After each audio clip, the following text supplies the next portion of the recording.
Yo, what's going on, guys? It's Noah here. In today's video, we're going to take a look at the NBA slate on Draftkings and Yahoo for Friday, August the 7th.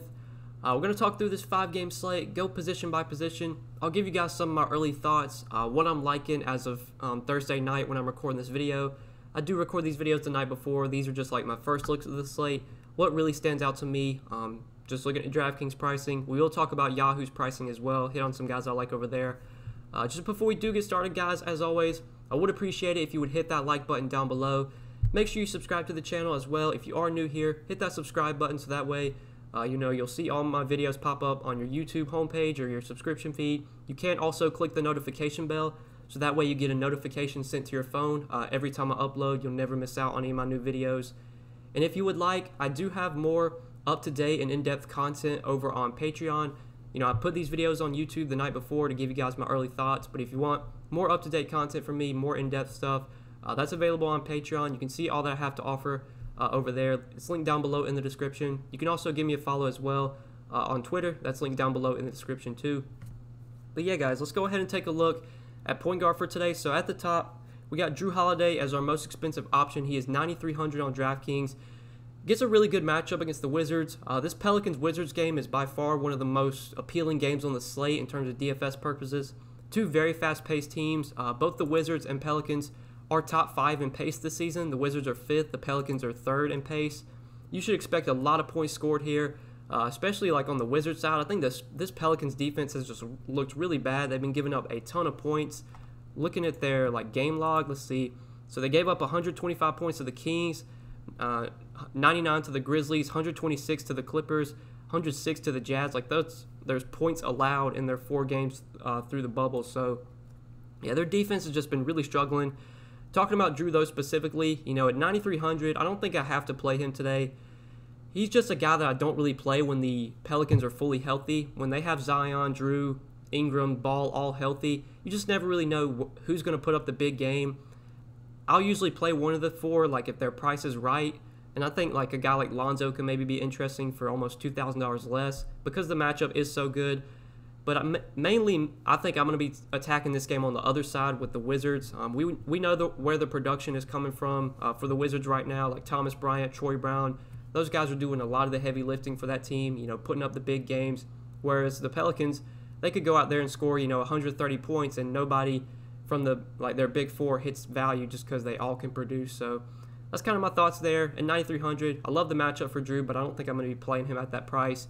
If I was going to play him, I think it would definitely be on Yahoo where he's $35. He's the most expensive shooting guard, but shooting guard's usually a pretty gross position on Yahoo. If you want to pay up for Jrue, I have no problems there. But I like this mid-range, like this 7K range. Fred VanVleet's someone I've been playing a good amount recently, just getting a ton of minutes, incredibly productive, very consistent as well. I think he's giving you at least like 40 DraftKings points. Yeah, 40 DK points in 3 straight games. I mean, that's just what VanVleet does. He goes out there and produces a fantasy point per minute, and he plays almost 40 minutes a night. Tough matchup against Boston, but I still have some interest in him. De'Aaron Fox, I think, is probably one of my favorite plays of the day. 7,600 on DraftKings. Over on Yahoo, he's $34. I like him a lot over there as well. Just a really good spot here against the Nets. This Nets team just so depleted right now. Don't expect them to be very good on the defensive side. No Kyrie, no Dinwiddie. They're not really going to have anyone they can put on Fox to slow him down, and Fox has looked great as of late. 39 minutes, 37 minutes the last 2 games, getting big minutes, 49 and 57 DraftKings points. The Kings are fighting for a playoff spot, so they're playing their starters big minutes. They're trying, you know, to win these games, and so far, I believe they're 1-3 in their 4 games in the bubble so far. So I mean, they definitely need to pick up the pace, start winning some games. This should be an easy win for them against an injury-depleted Brooklyn team.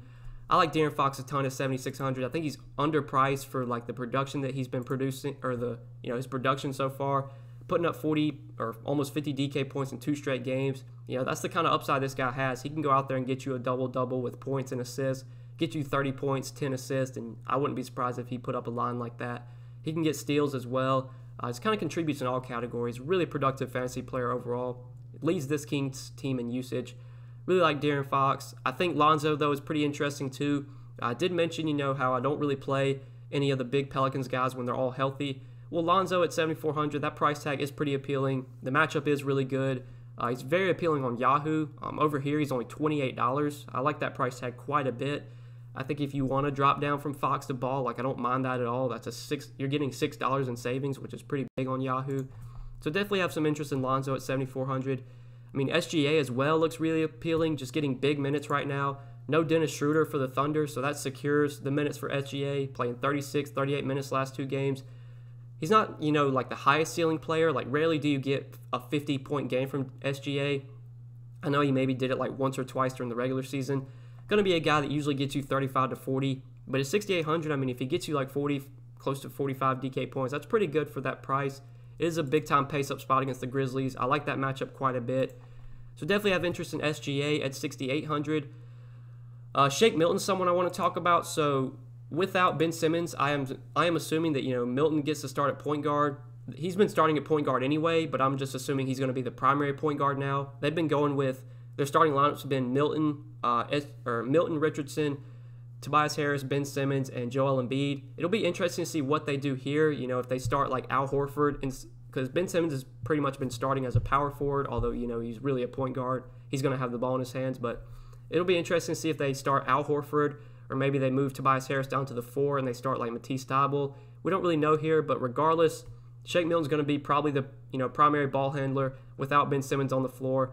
Draftkings did bump up his price. I mean, he's 5,800, so he's no just lock and load play. It's not like he's really cheap, but he does get a boost without Simmons today. On Yahoo, I think that's where Shake Milton's like a clear play. He's only $11 on Yahoo. I think he's one of the top values over there. He's going to be really, really popular, but I think you just kind of play him and move on. Even with Simmons healthy the last few games, I mean, he's been getting solid minutes, been very productive. You would obviously expect the production and the minutes to go up without Ben Simmons, so I definitely like Shake Milton. Prefer him more on Yahoo where he's, so cheap over there. At 5,800 on Draftkings, I don't, he's not out of play for me. I just don't think I'm going to be playing him a ton at that price, because there are guys for cheaper that we'll talk about in a second, at like shooting guard that you could go to. But in terms of value at point guard, I don't really see any value here. Maybe Alec Burks picks up a few more minutes without Ben Simmons, but I doubt I really want to go to him. Yeah, that's probably it for me for point guard cheap plays. I guess Ish Smith you can maybe go to. He's been starting for the Wizards at point guard.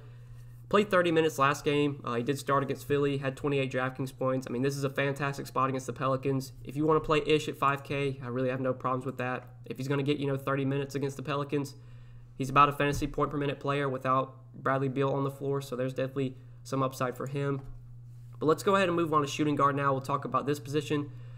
So Caris LeVert, I think, is very interesting. His price tag has started to come down on DraftKings. He's 7,100 today. Was really disappointing last game against Boston. I did like him quite a bit on that last slate. Only played 27 minutes because the Nets just got blown out by Boston. Only had 26 DraftKings points.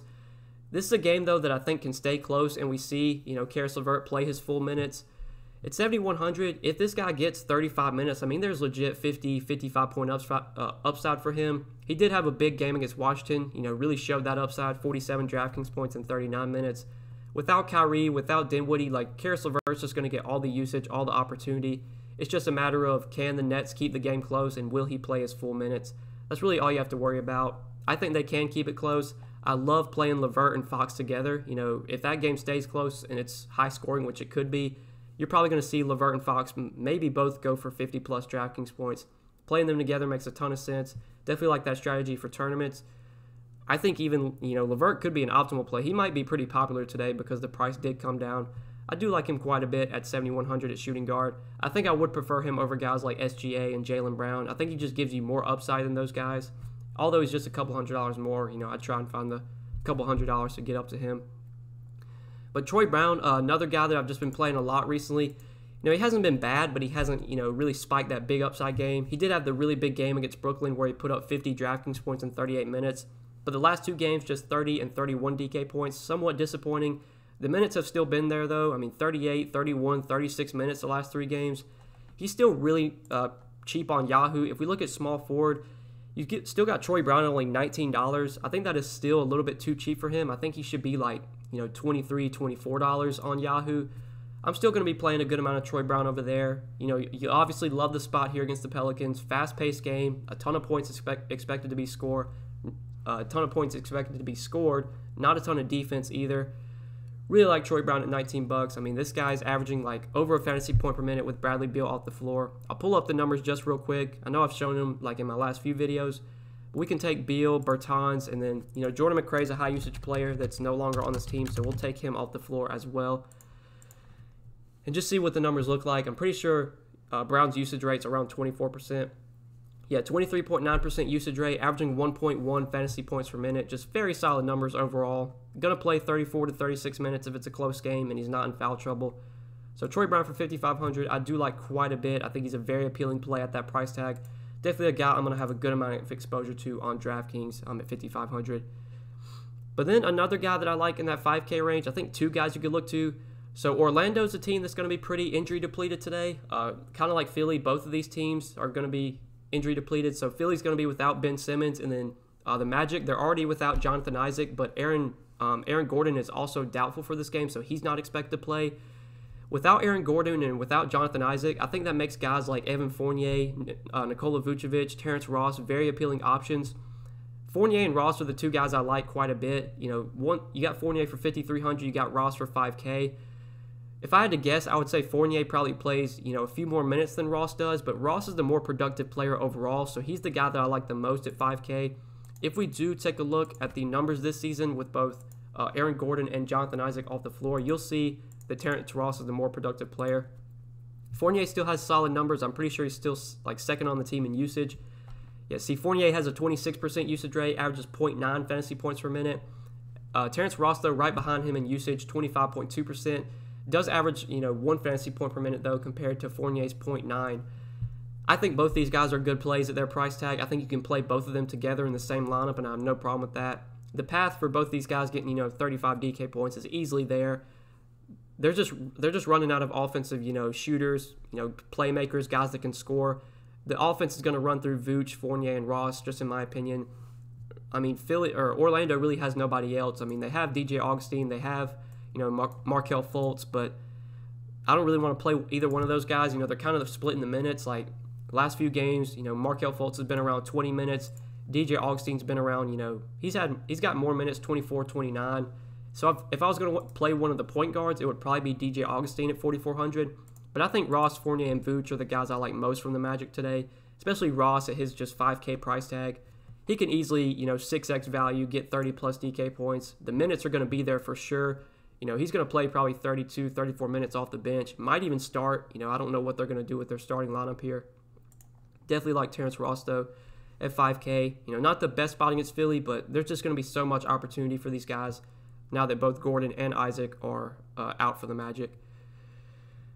And then talking about other values that we could consider. So Josh Richton is a guy that I like a lot as well. $5K on DraftKings. So without Ben Simmons, I do expect Josh Richton to see some, you know, ball handling duties, play some point guard. Maybe when Milton's off the floor, you'll see Richton playing point guard. He already gets solid minutes, so I don't think his minutes are going to really change. I mean, he already plays like 34 to 36 minutes. I do expect him to be more productive, though, when he's on the floor. You just look at the last few games, you know, not great production. 8 DraftKings points in 30 minutes, 28 DK points in 34 minutes, 22 DK points in 35 minutes. If I had to guess his line today, I'd probably say he plays like 35 minutes and puts up, you know, probably like 30 DraftKings points. He does see a little bit of a bump with Ben Simmons off the floor. At $5K, you know, he didn't get like massively priced up, or he's not, you know, as expensive as someone like Shake Milton is. You got Milton at $5,800. Richardson only $5K. I mean, Richardson could easily outscore Milton, and I wouldn't be surprised.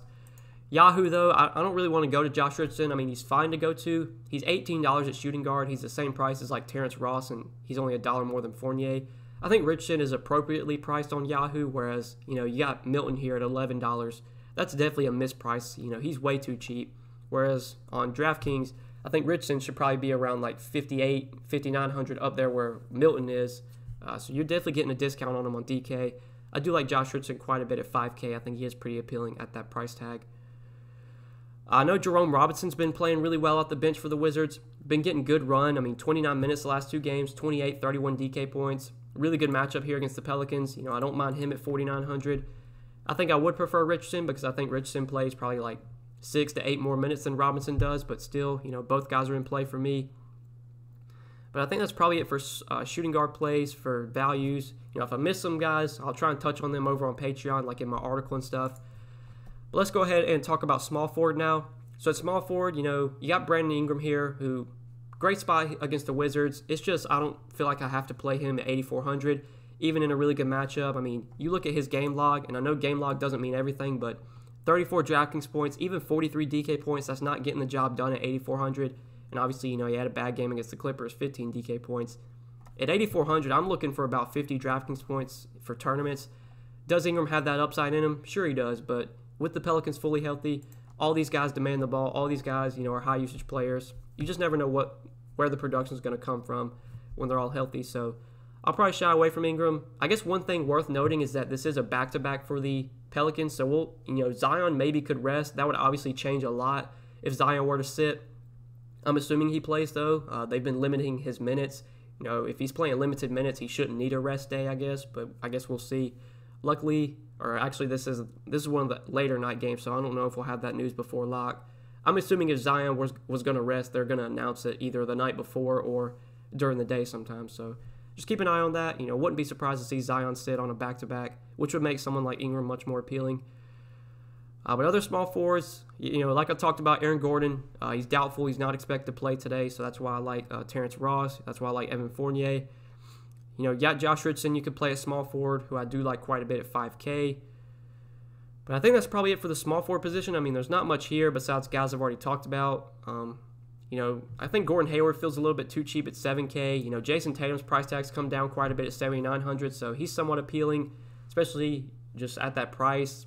Tatum is always a guy, that has like 50-point upside in him. He's been kind of disappointing the last few games, but at 7,900, I'm willing to play him at that price. But that's probably it for me for power forward. I feel like I'm going to really be sticking to that 5K range. Ross, Brown, you can play here. Can't play Fournier here, but you can play Josh Richardson, Jerome Robinson. Like, these are kind of guys I think I'm going to be looking at for small forward. So let's go ahead and talk about power forward now. So at the power forward position, you got Brandon Ingram at the top. We'll skip over him. You got Tobias Harris as well, 8,300. I think Tobias Harris without Ben Simmons, gets a little bit of a boost. Not much, but 8,300. I don't really need to play Tobias Harris at 8,300. I think he's just too expensive today, even with Ben Simmons out. Taking a look at some other power forwards that we haven't mentioned, I think Rui at 5,900 is pretty appealing. Rui we haven't seen that big game from him. He's getting huge minutes right now. Hasn't been incredibly productive though, just 23, 26, 23 DK points the last few games. The opportunity is there though, with no Davis Bertans, no Bradley Beal. That does allow Rui to pick up some more usage. The minutes are locked in. He's playing big minutes in close games. This game against the Pelicans should be close. It's a very appealing game in terms of pace. Two very fast-paced teams. Should be a high-scoring game. So I do have some interest in Rui at 5,900. I think he is pretty appealing in that 5K range. Gallo as well. Never a guy I feel like I have to play, but now he's down to 5,600. I mean, there's definitely potential for Gallo to return 6x value on a $5,600 salary, especially with no Dennis Schroeder. That does allow Gallo to pick up a little bit more usage. He's someone you could look to as well at 5,600. Now, Brandon Clark, someone that burned me on the last slate. He was really popular. He got the start for Jaren Jackson Jr., and Jaren Jackson Jr. going to be out for the season, so I'm assuming that Brandon Clark continues to start. I don't mind going to him at 4,900, but he wasn't very productive. Played 27 minutes, only had 19 DraftKings points. This is a guy that's shown a lot of upside in the past. It was kind of, really weird to see him disappoint as bad as he did because he is a very productive player. He's a fantasy point per minute player. We've seen him go out there and put up, 35, 40 DraftKings points. Maybe he does better off the bench. I'm not really sure. Playing in the starting lineup, maybe he loses usage because of that. At 4,900, though, he's still really cheap. I think Brandon Clark, you can go right back to him. I'll definitely have exposure to him for sure at that salary. This is a guy that I expect, puts up probably 25, 30 DK points most nights if he's playing around 30 minutes, which I assume that's what he gets today. And then lastly at power forward, so an injury to watch is Jared Allen. Jared Allen popped up on the injury report. He's questionable. If Jared Allen sits, last time he was out, they went with Rodions Kurucs at center. They played him as their center.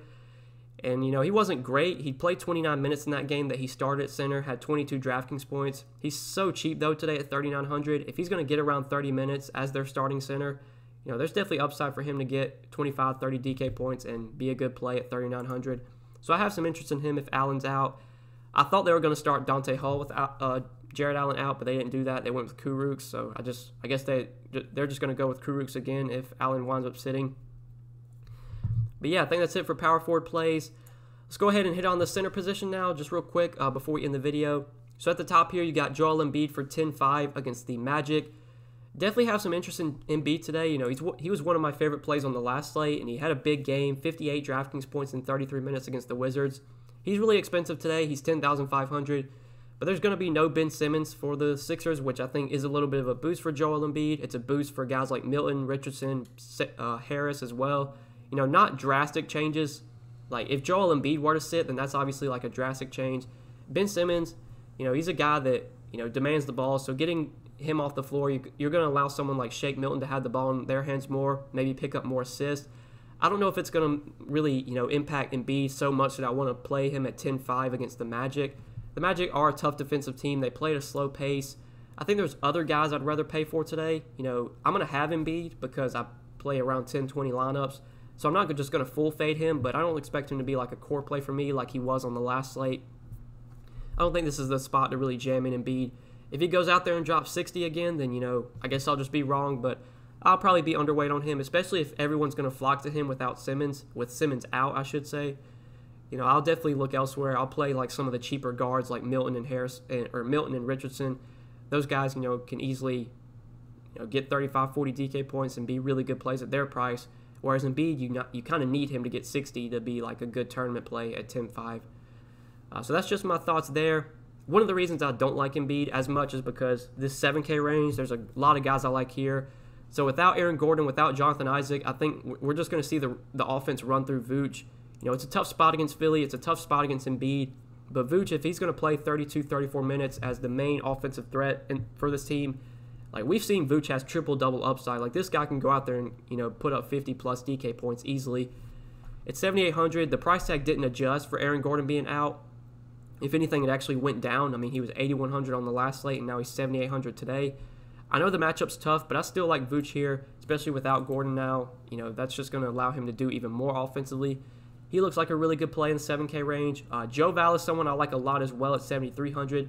Definitely think I'm going to be pretty heavy on Joe Val today. So without Jaren Jackson Jr., I think that does secure Joe Val's minutes. You know, we've seen at times Joe Val will get pulled early, or he'll get pulled like and only play like 25 minutes. Well, last game without Jaren Jackson Jr., he played 34 minutes, had 43 DraftKings points. You know, that was a spot against Rudy Gobert where they kind of needed Joe Val's size. This is also a spot where we could see Joe Val play big minutes, though, because they're going to need a guy with size out there to defend Steven Adams. And like I said, they're not going to run as many, like Jaren Jackson Jr. at the 5. They can't do that now because he's not healthy. I guess they could close with, like, Brandon Clark at the 5. But this feels like a game and a matchup against OKC, against Steven Adams, where you see Joe Val out there with guarding Steven Adams. And if Joe Val is going to be anywhere around 30 minutes, I mean, there's legit 50-point upside for Joe Val, even if he gets 30 minutes. This is a guy that can just go out there and dominate. I mean, score, rebound, he can block shots. He's just an incredibly productive, you know, DFS player, fantasy player, whatever you want to say. I think on the season, he averages around 1.3 fantasy points per minute. You project him for like 32 minutes. I mean, he's going to look like a really good play at 7,300. I really like Joe Val. I think he's a great center option, you know, in that 7K range. Him and Vooch look like great plays. I think Thomas Bryant looks like a great play as well. I mean, Thomas Bryant, you know, the price is coming up, but this dude's just producing, man. I mean, last 3 games, 59, 43, and 47 DraftKings points. And this isn't a fluke either. I mean, if you know Thomas Bryant, this is a guy that is incredibly productive when he gets minutes, can be a great fantasy, like DFS player, a fantasy player. I think on the season he averages around like 1.15 fantasy points per minute. I'm not exactly sure. The issue with Thomas Bryant has always been health and minutes. Like a lot during the regular season, he was limited to like 16 minutes because, you know, he just wasn't healthy. Well, he had a full, 4 months to rest. He seems fully healthy right now. Through 4 games in the bubble, he's played at least 29 minutes in every game. 34, 37, 29, 31 minutes, and just been incredibly productive. You know, he had that somewhat disappointing game against against Phoenix where he put up 27 DK points, but then against Brooklyn, 59, 43 against Indiana, and a tough spot against Joel Embiid. I watched a lot of that game, and Thomas Bryant just looked so good in that game, 47 DraftKings points, even against Philly. This is a guy that can go out there and like double-double, block 5 shots, get you 50 DraftKings points. Like, he's got that kind of upside in him. It's a fantastic matchup against the Pelicans, a fast-paced game, a ton of shot opportunities, ton of rebound opportunities here. Even with the price coming up, I still like Thomas Bryant a lot on DraftKings at 7,200. I wish he had power forward eligibility because that would make him a little bit more appealing. But even at center only, if he's going to come in low owned because of the price rising, I think there's definitely still upside for him to crush value on the salary. And on Yahoo, I mean, Thomas Bryant's still way too cheap on Yahoo. He's only $25. Definitely going to be a guy that I play a lot of. Again, he was very popular on the last slate, and he, had a big game. I have a feeling he's going to be popular again, and, that's chalk that I'm kind of fine eating, and I'll just, differentiate elsewhere. I think Bryant, Valanciunas, Vooch, I think those guys look like some of my favorite center plays today in that mid-range. And then you even got Jared Allen, who, like I said, he's questionable. We'll have to see, if he plays or not. If he does play at 6,300, there's definitely upside for Jared Allen. Last slate, he was really popular against Boston. Kind of disappointed. Only got 28 minutes because of the blowout. Still had 29 DraftKings points, though, in 28 minutes. If the game's close and he plays his full minutes, 34, 36 minutes, I mean, there's legit 40-point upside for Jared Allen. We'll just have to see if he plays today. I think with how loaded the 7K range is, I'm probably just going to try and get to there. But, Allen's fine at 6,300. And then you have, Brandon Clark you could play as a value option. But that's probably it for center for me. Like I said, I thought Dante Hall was going to start at center whenever Jared Allen was out, but they didn't do that. Maybe they do that here against Rashawn Holmes. Rashawn Holmes is a pretty big guy. You're going to need someone with size out there to guard him. So maybe we see Dante Hall start if Allen were to sit. This is a 5 o'clock game, so maybe we'll have this news before lock. Don't be surprised to see their starting lineup change up a little bit, and just keep an eye on Dante Hall. He could definitely be a good value if he does wind up starting for Jared Allen. But yeah, guys, I think we covered everything for this 5-game slate. I hope you enjoyed the video. I really appreciate you watching. If you did enjoy, hit that like button before you get out of here. As always, I do appreciate that. Hit the subscribe button as well. Click that notification bell so that way you do get notified every time I upload. And if you have not yet, you can follow me on Twitter, which is linked down below in the description at DFS by Noah. You can also you can also check out my Patreon content, which is linked down below as well. I do have a ton of update and in-depth stuff over there. My articles, my updated core plays. The Discord chat is available for Patreon members that you can get in. I'm always in Discord throughout the day to answer questions, to help you guys out with your lineup. So definitely check out, the Patreon, see all that I have to offer. Hit that like button, hit the subscribe button, and we will see you in the next video, guys. Thanks so much for watching. Peace.